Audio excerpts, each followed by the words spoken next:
ঝড়ের রাতে অলৌকিক উদ্ধার। সমুদ্রের মাঝখানে এক জাহাজ ভয়ঙ্কর ঝড়ে পড়ে লণ্ডভণ্ড হয়ে গেল।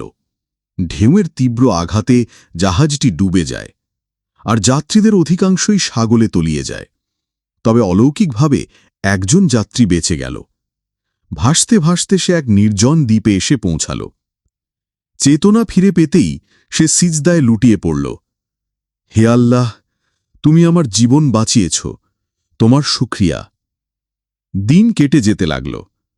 প্রতিদিন সে সমুদ্র তীরে এসে তাকিয়ে থাকত যদি কোনো জাহাজ আসে তাকে উদ্ধার করতে, কিন্তু প্রতিদিনই হতাশ হয়ে ফিরে যেত।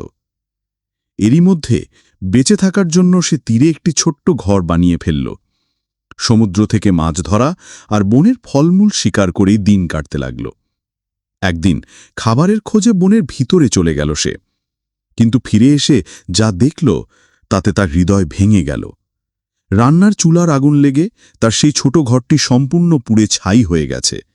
কালো ধোঁয়ায় আকাশ ঢেকে গেছে। সে চিৎকার করে উঠল, হায় আল্লাহ, আমার ভাগ্যে এটাও রেখেছিলে। রাত কেটে ভোর হল। সকালে হঠাৎ জাহাজের হর্নের শব্দে ঘুম ভাঙল তার। দ্বীপের দিকে একটা জাহাজ এগিয়ে আসছে।